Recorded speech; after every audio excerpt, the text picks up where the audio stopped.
let's clear with the lesson, alafu. I think I will check in the course of the day what could be the issue so that we don't miss out on this prime time. So today's class, we are clearing on what we were supposed to clear yesterday. Sorry, I wake up with quite a headache. It's a very tough headache. Alafu siku hata na painkiller kwa nyumba. So I had to wait until 6. I don't know, but maybe it could be the lack of sleep for that week. No problem. Let's get started. So what we are looking at this week, today, is what I shared earlier in the group, which let me just read it quickly. The information that is in the group that was supposed to be the topic, 3 topics on trial advocacy. One good thing about trial advocacy is that it's sort of a low-hanging fruit. Even though it has some technicalities, but they are very minimal. So this is a unit that we are good to go with. So we look at court etiquette, dimensions, rules, and psychology of advocates or advocacy, and then we will end with the preparation for trial, which we call the pre-trial stage or pre-trial advocacy. We will look at what is involved here. I repeat, we will look at number 1, court etiquette, number 2, the dimensions, rules, and psychology of advocates or advocacy. We will look at preparation for trial, or what we call pre-trial. It's pre-trial advocacy in full, but people normally call it pre-trial. Let's get into these 3 details and we see what they are about, starting with court etiquette. It is said that the law profession is prestigious, it is respectable, and it is very important in society. For example, sorry to use this example, but some people say in all our religions, the foundational belief is that it is God who judges all of us. It is only God who judges all of us. In fact, the good books tell us that do not judge others, lest we be judged ourselves. Na kile kipimo tutapimia wenzetu ndio kitapimiwa kwetu. It turns out, therefore, that the duty to judge is a very important duty. And no one should stand in judgment of other fellow human beings. But in human society, that duty seems to be exercised by judges and lawyers. These 2 people, all who are members of the law profession, actually have the role of being able to sit in judgment of other fellow human beings. They even decide their fate. A few days ago, there's a judgment that came from the magistrate court at Kahawa Law Courts. And this judgment was in relation to 2 individuals who had been found guilty on matters of aiding and getting involved in planning terrorist activities in Kenya. The D2 attack back, I think, in 2019, if I'm not wrong. What happened is that there's a gentleman there, ambaye akona kama miaka, he's in his late 50s, or even early 60s.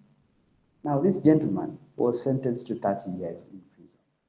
In short, the court, that is the lawyers and the judges, have taken away this person's life, and it is over. Because kama mtu ako 60 and he has been sentenced to 30 years, na labda is after miaka 15, half at least, that he can be allowed to apate somehow arise, that will be 75 years. It's done. That's life gone. That's a wasted person, cannot do anything, and it's over. Yet right now in his 60s, he is in his midlife years. So this is the elevated level of the legal profession in Kenya, that fellow human beings can sit in judgment of other fellow human beings. Therefore, this profession normally evokes a lot of admiration from the public. There is a lot of prestige attached to it. As a result, it comes with certain requirements that its members have always to uphold, so that not only can it reflect the prestigiousness and the elevated importance of that profession, that it can be reflected in the individual lawyer, but also the conduct of the individual lawyer should show that elevated nature to the entire profession. That through Senior Counsel Father Bosco, we are able to see just how the law profession is an elevated profession from others, but also we can be able to appreciate his conduct. As a result, there are certain court ways of doing things that we can call court etiquette that are established for lawyers whenever they are dealing with matters in court. Some of them are as follows, at least the main ones. Number one, proper dressing. All advocates at the magistrate courts, at the high courts. At the high court, coming downwards, are supposed to be in suits, proper suits. This is it's actually a law. The advocates, I think it's the advocates dress code rules, or the advocates dress code something, a set of subsidiary legislation that provides us the following: that advocates must always adhere to professional dressing code, which involves, for men, we either wear dark suits, white shirts, black closed shoes, and a tie that is conservative. That is tie ambayo iko na its colors are not too bold. A good example, a humorous one, is, you know, this guy called Crazy Kenan. Yes, something like that. It is too many bold colors. So another guy who also acts on the TV anaitwa Mshamba Zibedayo, I think. Yeye pia wako na tai nyingine kubwa, too many colors. That one will also not be allowed. So for the men, it's dark suits, white shirts, black closed shoes, and conservative ties. For women, the same way, except they are allowed minimum jewelry, and their shoes are supposed, hata kama ni zile high heel, the heels are supposed to be low, not high. But sometimes also these ladies, the way they do their things, you will see it's somehow against that, because their skirts are supposed to be a little higher. They must cover the knees, but sometimes you don't see that being followed, and all that. What I would want to add here is that flamboyant colors, flashy accessories, or casual attires are not allowed. Any colors that are too bold, for example, yellow is too much a flamboyant color. Anything flashy, accessory, either it's a flashy chain, kuna zile chain mtu anavaa, the sonko kind of chains, those ones are flashy. But if someone can have something small inside, come around a rosary, they can have that, it's okay, it's well hidden, that's not a flashy thing. Also, casual attire is not allowed.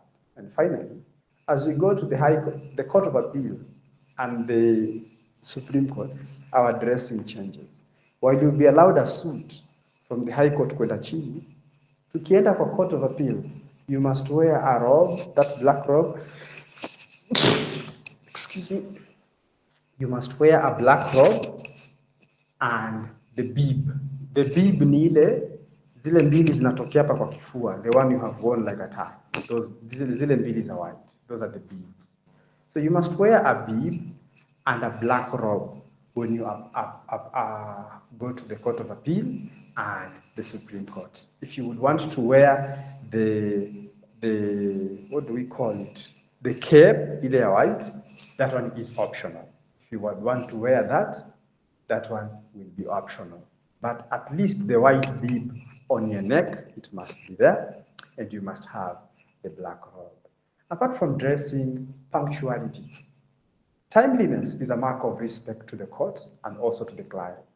It is normally suggested that you arrive at least 30 minutes early, or whichever time that is okay for you, enough to prepare and review your files and all that.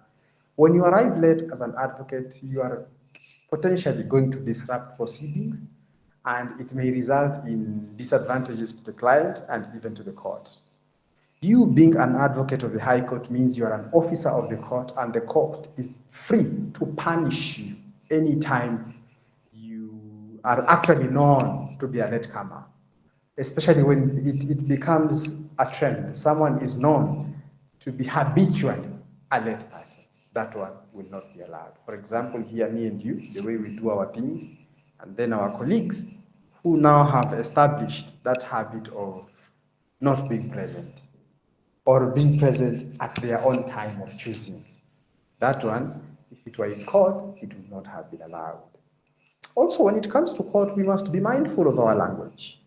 Mindful of our language. For example, for introductions, at the lower courts, the subordinate courts, we normally say, Your Honor, Your Honor. At the superior courts, we say, My Lord, for the male judges, or My Lady for the female judges. But subordinate courts, huko chini, we simply refer to them as Your Honor. We refer to our fellow counsels as my learned friend, my learned friend. It's a respectful way, considering that our legal system is adversarial, but even that adversarial nature, it should not turn out to be something of, you know who I am? Do you know that I can do this and this better? You know, that kind of thing. So we should be respectful, even if we are taking a point that is against us, even if there's anything wrong. It's important to simply, when we use my learned friend, we acknowledge some dignity and respect in the other person. Also, we must address witnesses respectfully. For example, you can say, the witness has said A, B, C, D, or if it is a name that is hidden, you can say, for example, Father Bosco, you can say FB. That's how you can refer to them. It's a respectful way. Other than someone calling a witness, you see this man, or you see this lady. That this man, this lady kind of language is disrespectful. Also, by way of introductions, whenever you step into a court, the first thing you're supposed to do is to introduce yourself, should it be your time to speak. Normally, the formula is, may it please the court, I am Thomas Mlanda, appearing for the respondent, or for the defendant, or for the plaintiff in this matter. And today, the matter is coming up for hearing. State what the matter is coming up for. Is it for hearing? Is it for mention? Is it for whatever kind of thing? I repeat, the formal way of introducing yourself is, may it please the court, I am Thomas Mlanda, appearing for the plaintiff in this matter, which is coming up for hearing today. Wait to be acknowledged before proceeding. If you are appearing with others, let it be known. I am appearing together with counsel so-and-so, so-and-so, and so-and-so. I am the lead counsel in this matter.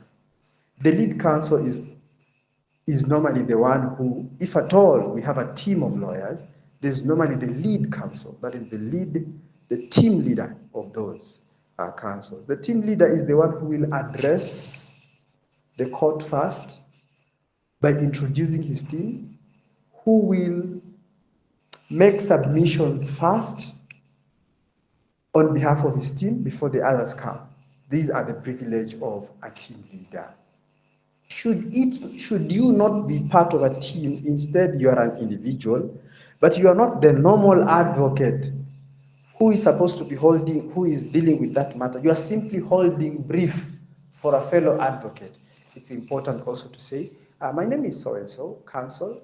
I am appearing for this party in this matter which is coming up today, and I'm doing so holding brief for advocate so-and-so who is unable to come here today or is unable to be here today.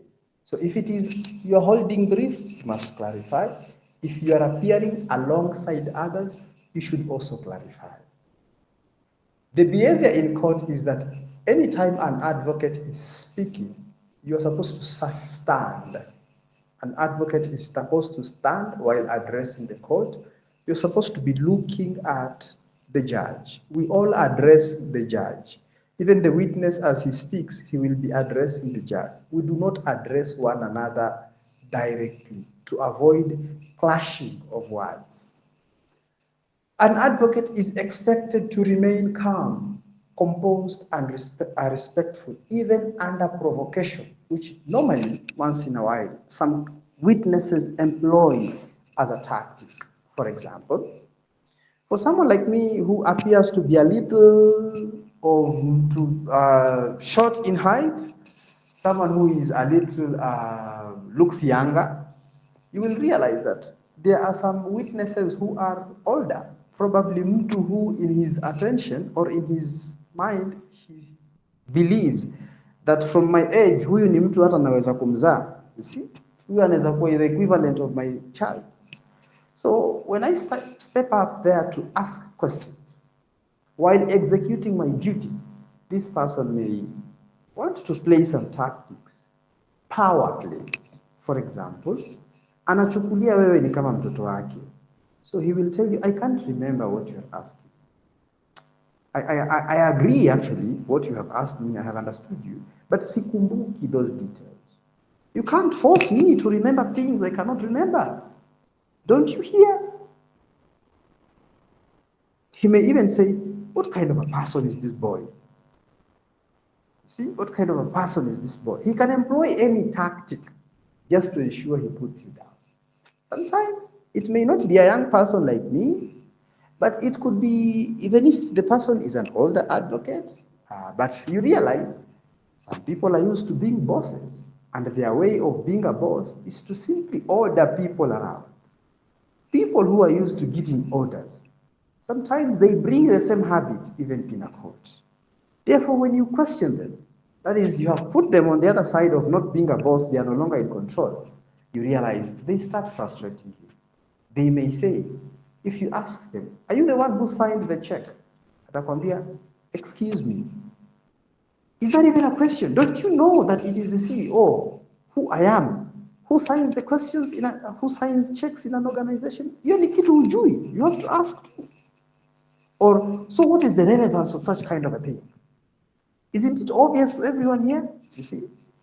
So many situations like this that could come up and which may make an advocate to lose his cool. Sometimes we have seen advocates losing their cool, engaging in a with the witness until the court is the advocate. When you do that, you are losing your case for the client, you are losing your time. So it's very important to remain cool and always remember the objectives in mind. The end is said to be something that justifies the means. Do not interrupt the judge. Do not interrupt opposing counsel. Always maintain eye contact.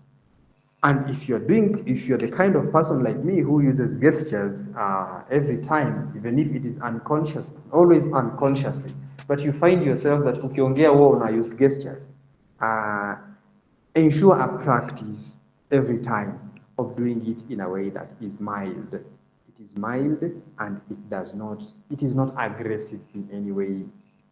There is this gentleman called Fred Ngatia.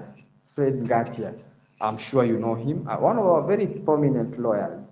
If you can, senior counsel, just check how he does his cross-examination and his presentation in court. He is always very smooth, very composed, always in charge. But the kind of questions he asks, the kind of things he does are very heavy. I have been watching him for the last, this weekend, because he was the main lawyer for the families of Akina Saitoti when they perished. So the inquiry that came, the public inquiry, he was representing the families. And when he was questioning the doctor and the chief government pathologist, I don't know, the doctor who conducted the autopsy, some witnesses here and there, government officials, he was doing it in a very soft way, but he was hitting a very hard hammer. And he was composed. And anytime the witness sought to be aggressive, the guy simply maintained, and I think that's a very good way of doing things. His name is Fred Ngatia, very popular, very famous, one of our very established lawyers. Also, treat all witnesses with civility. Seek leave before approaching witnesses with exhibits. If you are approaching a witness, ask for permission from the court. You normally see a lawyer telling the judge, permission, Your Honor, permission to approach the witness. If you want to show them a document or their own witness statement, and you want, as in during cross-examination, umemuuliza, you said in your statement A, B, C, D. So, what is your view on this? Ananyamaza. Unasonga pale mbele, unamwambia, look, this is your statement. You can have it. You can have some seconds and read it. In that sense, then you don't just approach the witness. You turn to the court and tell them, permission to approach the court. And then you approach the court. You have permission to approach the witness, and then you do so. Avoid sarcasm during cross-examination. Be direct. We are using plain language. Be direct. Avoid sarcasm. Court terminology is very important to understand. Those Latin words, for example, things like locus standi, prima facie, res judicata, ex parte applications, voir dire examination, submissions, a ruling, a judgment, a mention. These kind of terminologies are ordinary day-to-day court terminologies, and everyone is supposed to be up to date with what they mean. We will not allow in court any slang or casual language.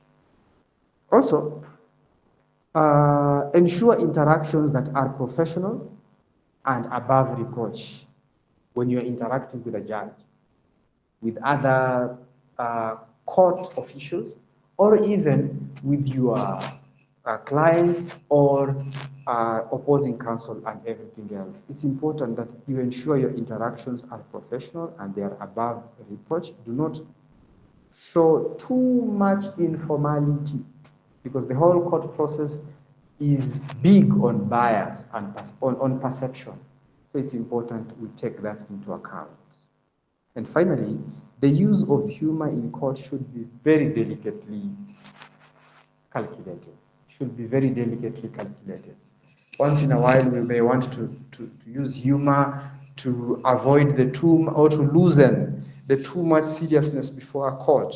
But you may realize that someone who makes humor can be seen as disrespectful to the seriousness of the court, can be seen as someone who is not serious themselves. So it's important. Humor is good. It humanizes the situation. Because when we are too strict on procedures, it makes us like robots. It's important we humanize ourselves. And humor is a good way to do that. But it must be extremely calculated, extremely cautious. 2, what are the dimensions, the rules, and the psychology of advocacy? What are the dimensions, the rules, and psychology of advocacy? In terms of dimensions, we must remember the following. A trial is a search for the truth. A trial is a search for the truth. Our adversarial system is not perfect. It strives towards clarity of facts through evidence presented to it. So many occasions, we may end up not being able to do this. Why? We may find a mistrial, or even if no mistrial, courts sometimes may have to decide a case even when there is no evidence. Number 2, human beings normally prefer visual clues. Human beings normally prefer visual clues. Therefore, courtroom success often will depend on what is seen, body language, tone, physical presence, more than legal eloquence alone. In addition to being eloquent, it's important to have the physical presence. There are people who can who get lost in a crowd. There are people who get lost in a crowd. For example, if I remember back then when we were in our second year, 2.1, tulipokuwa tunafanya zile classes zetu pale, if I remember those evidence law classes za Mwanakitina, because I remember Dr. Mwanakitina told us it is only one person, Senior Counsel Father Bosco, who is allowed to come in after class has started. Nyote, I'm supposed to find you seated here. If you remember those days, you come in with your laptop or with your tab. Tumekaa kidogo, you have a few minutes, you are coming in, that kind of thing. After tumekaa and everyone looks at us like that, there are people who get lost in the crowd.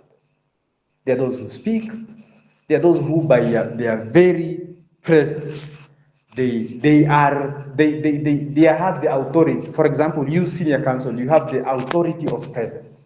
Even if you keep silent, no one can ignore you in a crowd because you stand out just by the authority of presence.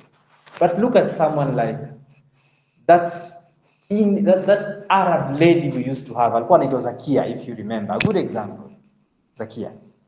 Zakia, even with being an Arab and the fact that she was the only Arab apart from Suhail, still, you may not quickly point her out in class. Another good example of such a person is Nuru. It is not even about being short. I'm a Jacinta. These are people who can stay in a crowd and they do not have that authority of presence. So if they do not speak, especially in a class, you realize they can get lost. For lawyers, that is not advisable. That is not advisable. Even when you do not speak, it's a good lawyer has the presence of authoritative presence. It's very important to have that because we are visual people. And at the end of the day, this is what wins cases, or this is what makes a person step up in such kind of situations. We also have general dislike for lawyers. Advocates must understand that people generally dislike them. The other day, I was somewhere doing something professional, and the person I met told me, actually, I have a son like you. Amemaliza form 4, and I didn't want him to study law. Nikamuuliza kwa nini. Actually, it was an Uber driver alikuwa ananipeleka KSL. So akinipeleka akanambia, unajua ni kwa nini? Because I want my son to see heaven. Nyinyi watu mmekuwa wabaya sana. I don't know how true is that. Ananiambia, even the police officers who have killed, they actually have lawyers standing in front of the whole world saying that huyu jamaa, my client does not deserve this. What do you mean? Maybe I want to go to heaven. So, these things, you just smile and play along because then it will take a whole 10 years to explain to this person why we do what we do and the fact that everyone is supposed to be represented and the fact that we are an adversarial system and what it means and all that. Therefore, there's a general dislike for lawyers and every advocate must overcome these prejudices by being sincere, by being professional, and maintaining ethical conduct. At the end of the day, let's understand that people already have a negative perception to us. Therefore, for those that we can deal with, we must always not fall for the group mentality. Let it be seen through our own individual actions. It is the reason someone will come and say, Senior Counsel Father Bosco, I would want you to be my family lawyer, so that anything in relation to the estate planning of our wealth, this and this, or anything in our family, you will be the one handling it because of that established professionalism and ethical conduct. In terms of the rules of advocacy, the following rules have to be observed. Number 1, do not express personal opinion in court. Your role is objective representation, not to comment on a case. Your role is to be objectively representing your client based on the facts that are there and the law and a conclusion you have made that my client is innocent. Do not give or appear to give evidence. You are not the one. You are not the one who saw these things happening. Therefore, you cannot give evidence. Let the witness give evidence. Even during a trial, you realize that the cross-examination, re-examination, and examination in chief, it is done by a lawyer who asks questions and the witness responds. Therefore, a lawyer does not provide this information. He only asks questions and the witness brings out the information. Therefore, we should not give or appear to give evidence. Also, let us restrict our submissions to facts that arise in evidence. Let us restrict our submissions to facts that have arisen from the evidence. A lawyer should not be carried away into things that are irrelevant. Remember, senior counsel, there are two things that will be considered before evidence is admitted in court. Number one, the evidence has to be relevant. Number two, the evidence has to be admissible. We are also supposed to not lead our own witnesses. Let testimony flow naturally. Let the testimony flow naturally. Let us not make it appear as if we are forcing it from our clients. Even though during examination of any kind, you can allow a witness who may not be able to recall certain facts to refresh his memory. You may approach him with a document. You may approach him with an exhibit to tell him, you see, this is what you wrote. This is what is there as evidence, as an exhibit. Take some seconds to refresh. I will wait. Before you do that, however, turn to the court and ask the court permission to approach the witness. What are some of the things that we must understand about the psychology of advocacy? As a lawyer, what are some of the things of the psychology of advocacy? The following are some of the things that we must take into account. Number one, material sometimes, or the evidence that we can give to court and the arguments that we are making, sometimes they may be presented in a way that is zimetupwa. There is need for consistency and proper structuring of our arguments and the evidence. For example, senior counsel, you may already need to arrange how your witnesses will give the evidence, considering the evidence you have, and how you decide that nikianza hii na hii evidence na hii na hii na hii, then my case will be building up slowly and slowly until I hammer the last minute. I'm really glad that you are someone in the creative sector, so you understand, for example, a movie where it may start for it to have maximum impact on the audience. It could actually start on the end. It could actually start from the beginning. It could start from the center. For example, I remember this day you were telling me of this story of a drama that was being acted. And this drama that was being acted, there was one of the teachers of that school that was sitting at the front row. And before this started, the teacher woke up, stood up, and he shouted to everyone to stop up, to be silent, if I remember well, be silent. And then I think he turned to the people who are the members of the cast who had started taking stage, and he shouted some instructions also, something like, calm down or whatever. So it was sort of a dramatic thing that no one thought it was part of the cast. Yet, huyu mwalimu alikuwa amekaa hapo mbele, isn't it?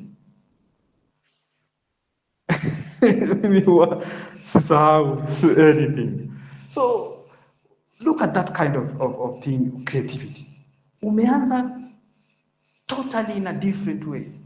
But at the end of the day, what you want is maximum impact on the audience. And this is something that for you, you're very good at. And it will be really helpful when it comes to your advocacy practice in court. Because you will look at the evidence and you will decide creatively, where do I start here? Nianze na hii, nirudi huku, for the perfect delivery in court. It's important to understand that we should demonstrate humility and credibility. Humility and credibility make our evidence, what we are saying, and even our personalities to be likable. There are people who have the kind of personalities that are not likable. For example, our group leader in the group, our farm leader. Just after the first two meetings, there's some colleagues who inboxed me to say, why don't we impeach this farm leader?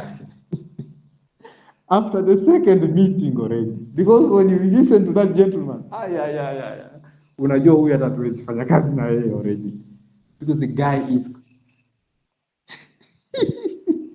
the The guy is complaining. In an 1 hour farm meeting, 45 minutes needs to complain against everyone else except him. And he's not doing even his work. Yaani sisi kwa klasi yetu tunasemewa kama watoto kwa everything. And you're like, but I had to tell him, please, this is not leadership. Leadership is about empowering other people. Since we are diligent people, we work hard, and please, let's cooperate rather than talking down, you talking down at us. Oh, if that's what the group thinks of me, then I will be leaving in the next minute. Nikamwambia, no, I'm not calling for your impeachment or anything. This is my personal opinion. Just that I feel we have worked in so many groups all across our 4 years mpaka pale tumefikia mwaka wa 5. And we have even built lasting friendships with people who we met in this way. We are all adults. Don't talk to us. Don't talk at us. Let's embrace collaboration hapa na hapa. Tuinuke pamoja. So, I don't know whether he's a last born ama ni nini, but hey, last born characteristics zimejaa sana kwa huyo jamaa. Anyway, it's very important to approach things with humility in that way. At the end of the day, our message is communicated more effectively if we do that. Also, let us be sympathetic about other people. Authentic emotional appeals are very important, and they are impactful. We should not fabricate emotions because it is risky. If it is human, for example, when Gachagua was sick, ameenda hospitali, yet people are continuing with his impeachment.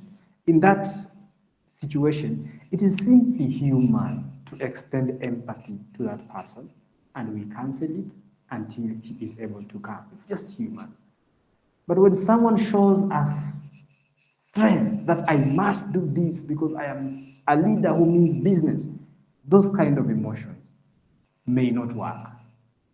Remember, we are not only working on the courts or the judge's mind, we are also working on the judge's heart. Judge's heart. You can win intellectually, but you may not win emotionally or on the human level. And it's important to work on a judge's mindset, or not only mindset, but also his human side at the end of the day. It's important to understand that we have to be strategically contrasted to our opponent. Whenever you get in court with an opponent, you may realize that read the mood in the room, read the other opponent, then make your style very distinct from him. There was a time when I was at the ODPP in Shanzu, kuna huyu wakili mwenye alikuwa wanasimamia Bruce, ile Bruce mwenye alikuwa sodomized yule kijana. So when the matter came to court, there was a senior lawyer who was handling it, ule unamjua anaitwa Jared Magolo. Now Jared Magolo had come with one of the, nafikiri ni lawyer wake, one of the staff, kijana hivi, size yangu, but probably younger, he's in his late 20s, an advocate. Now, because this is a case that is attracting media attention everywhere, the courtroom is full, watu wamekuja mpaka akina Abdul Swamad na wao wameleta watu wao wale wa kulipwa, those groups. The court is full, presence all over. It's something very, creating a lot of attention. This guy was sitting next to me, and the guy was so excited, not just excited, but he was so, unaona kuna ile mtu akona, you're so confident until ni kama ni madharau. He was disrespectful of the prosecution. He was eager to stand and say something. He wanted to be seen by everyone in the court. He was just that kind of person. No one would have mistaken him. The way he comes in, he goes out, the way he picks the documents, the way he's moving on to the counsel, Jared Magolo, the way he is like, hey, hapa, there's nothing the prosecution can tell us. We are the ones who are the people, really lawyers. You see, that kind of message is what was coming from him. And with such kind of person, opposite to him, You may just approach the court with humility, calmness, so that it appears very opposite to one another. Distinguish yourself from how the other party is dealing with, especially when you get to someone who cannot take control of their emotions. I remember one thing Barack Obama normally likes to say, and he has been asked many times, what is your greatest quality? You are known as a good speaker, as a good father, as someone who can inspire others, but what do you consider your greatest quality? And Barack Obama normally says his greatest quality is being in control of his emotions. He normally says, when I find myself in a situation of happiness with other people, I'm not the kind of person who can get carried away with that happiness. And when I find myself in a situation of grief around other people, I am also not able to be carried away by that grief. Being in that middle position helps me to be able to see things for what they are, which people, having been lost to those emotions, may never see. He concludes saying, you cannot see through boiling water. You cannot see through boiling water. It is only when the water is calm that you can clearly see a situation for what it is. So this is what he calls his greatest strength. And I think it's very important for us here. Being able to quickly read the mood in the room, see the kind of person you have as an opposing party, as an opposing advocate, the way he's running around, believing he's about to put you down, believing he wants to be seen, believing he's checking his phone, sorry, he's checking his watch every time, trying to show as if I am a person of time, taking out his phone, unaona anaenda huko anapiga simu like he has important things to do, that kind of personality. You just hold on. You just hold on and you go ahead and do your thing in a way that distinguishes your personality and your way of advocacy from him, especially in a way that is human. Do not misquote evidence. Do not misquote evidence. Treat opposing counsel as equals. Only object when it is necessary. Do not appear to be obstructive of everything. No. Demonstrate your competence. Do not let any of your skills izimwe. Do not allow yourself the opportunity not to bring out your best game. What are yours? Every one of us is very important, has certain significant qualities. For example, something about you, senior counsel, you are authoritative in speech and presence. Therefore, you may find yourself, ukienda pale kotini, do not allow this kind of qualities not to come out. Let your best qualities come out so that they go ahead of you in doing the work. Be a good listener. As much as it's important to speak, it's also important to talk. Another thing is knowing when to stop. Do not over-argue. Do not repeat yourself unless it is on insisting or it is a strategic repetition. Otherwise, careless repetition that does not make any sense shows that this person doesn't know what he wants to put across, shows that this person was not prepared. There's no logical flow. A good player knows when to stop. A good player knows when to stop. I think you know 48 Laws of Power. There's a book called 48 Laws of Power, and one of the laws is you must know when to stop. In that book by Robert Greene and in that law, it states that in the moment of victory, people normally get carried away. In that moment of victory, people normally get carried away. And as such, they lose themselves. They are able to show their weaknesses or their humanity, and they become open to attacks or anyone strategic, anyone keen looking at them will be able to notice what are their weaknesses and what are the point of attacks that they can shoot you or they can deal with you. Therefore, in the moment and the heat of victory, you must learn when to stop. Do not get carried away. Acknowledge you have done this. It is yours. no one can take away from you. Relax. Let it pass. You can celebrate with your people in private when it's only us, the kind of people who protect your privacy, family, very close friends. But with other outside people, they may not really be cool with your victory, and they may be keen at picking certain things that at the end of the day are not good. So also too much projecting our wins sounds like arrogance. It sounds like arrogance, and it may have an opinion on the court on we are arrogant people and we are proud people, which based on our common humanity, these are not good qualities, or they are not the socially acceptable qualities.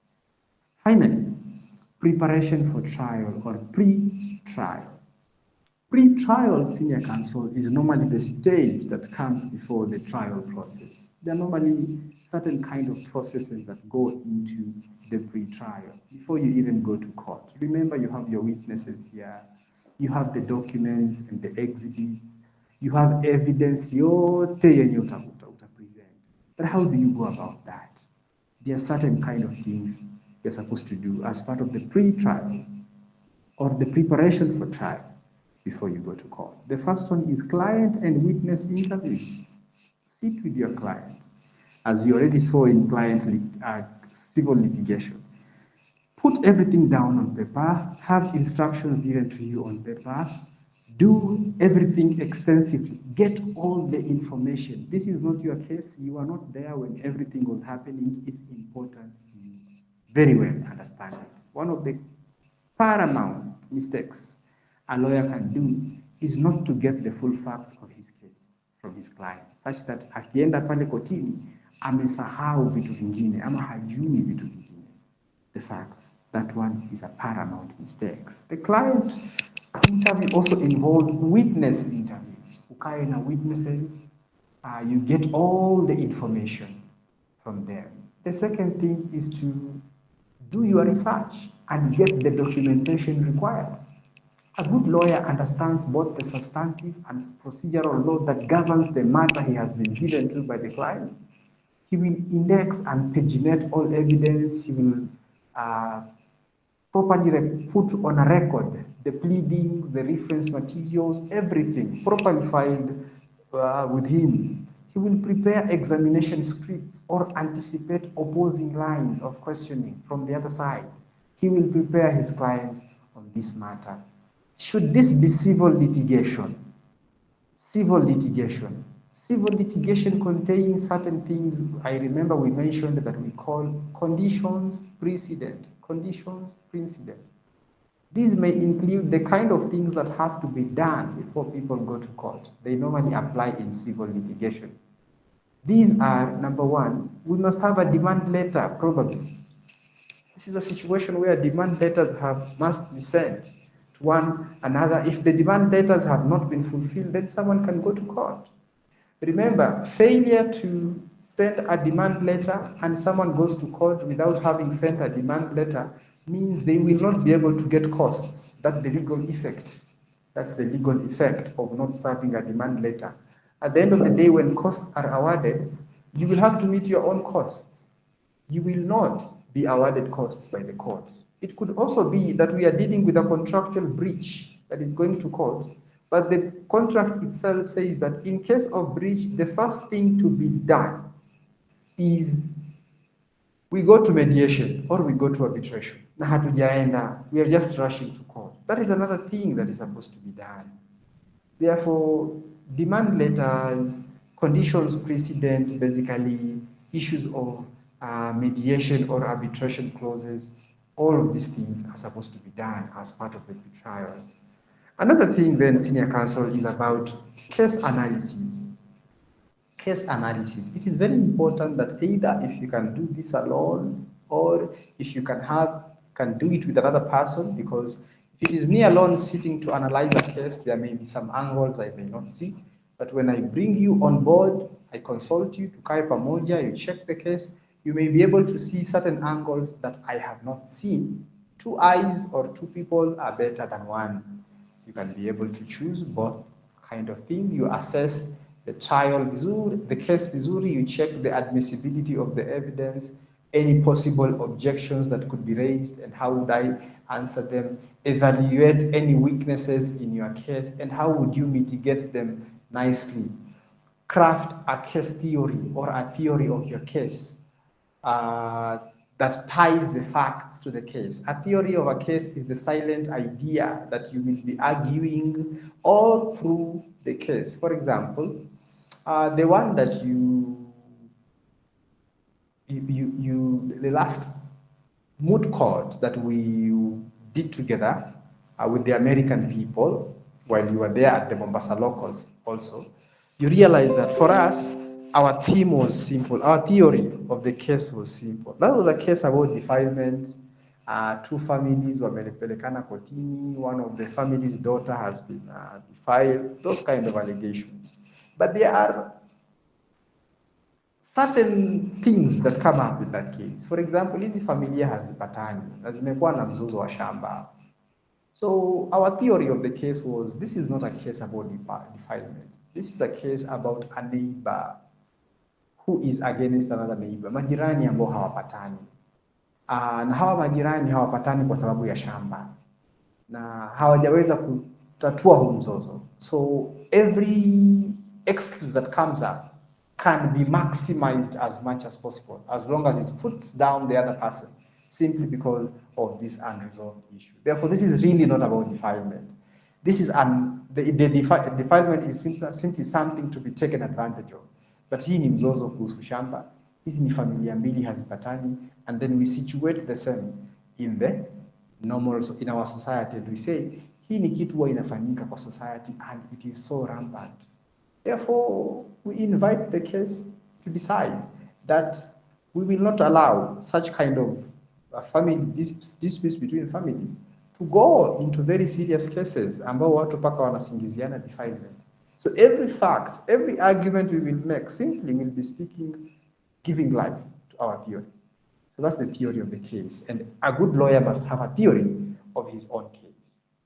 Also, part of the pre-trial stage is to look at the negotiations, the pre-trial negotiations. For example, can we explore out-of-court settlement? Look at Babu Owino and DJ Evolve. At the end of the day, they ended up out-of-court settlement, but this could have actually come before the case as a pre-trial matter. Unaonaje hii kesi yetu kweli? Mimi nimekukosea na nimekubali nimekukosea. Si lazima tuende kotini. The cheapest lawyer is an apology. At the end of the day, we have had a relationship together. Tumekuwa marafiki, and I do not want this thing to draw us apart in any way. I would want us to still have a brotherly friendship after even the dispute. Unaonaje hii maneno tusiende kotini? Let's try to see if we can work it out outside the court. That is one of the things that we could look at. Apart from that, we could also seek alternative dispute resolution. Why don't we go to mediation? Why don't we go to arbitration instead of rushing to court?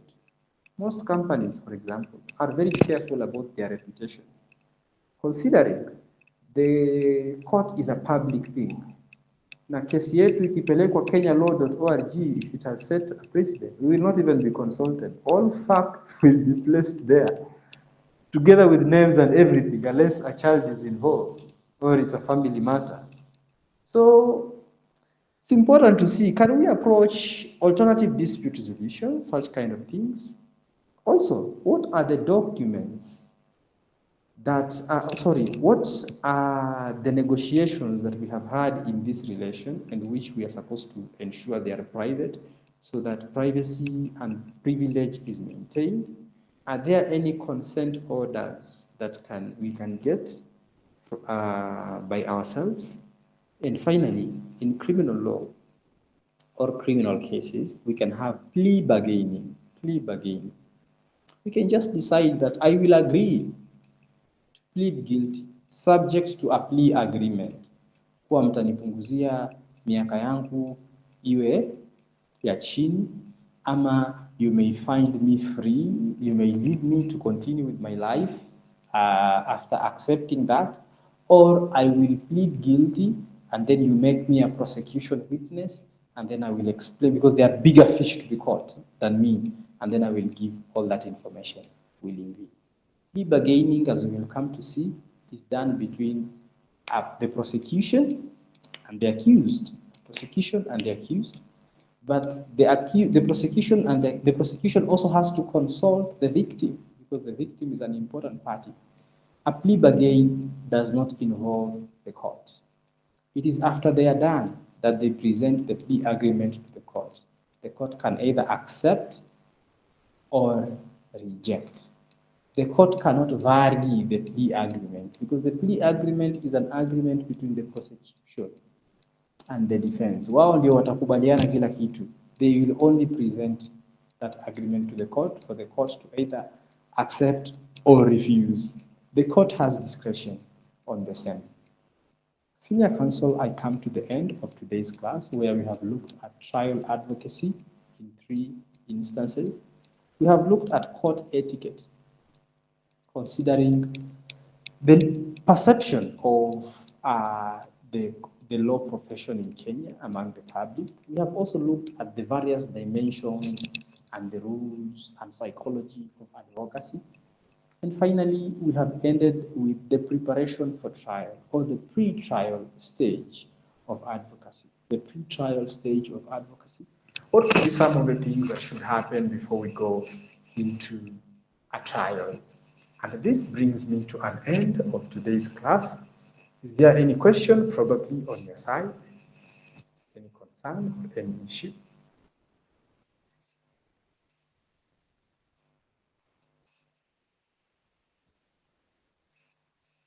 Yeah.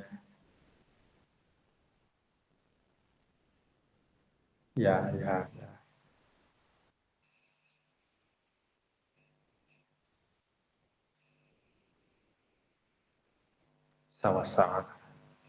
Thank you so much, Senior Counsel. I should be the one who should appreciate more. So thank you so much. Yes. Tunarudi tena.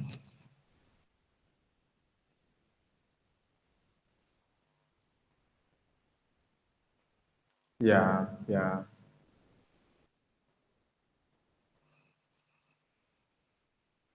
Very good. Yes.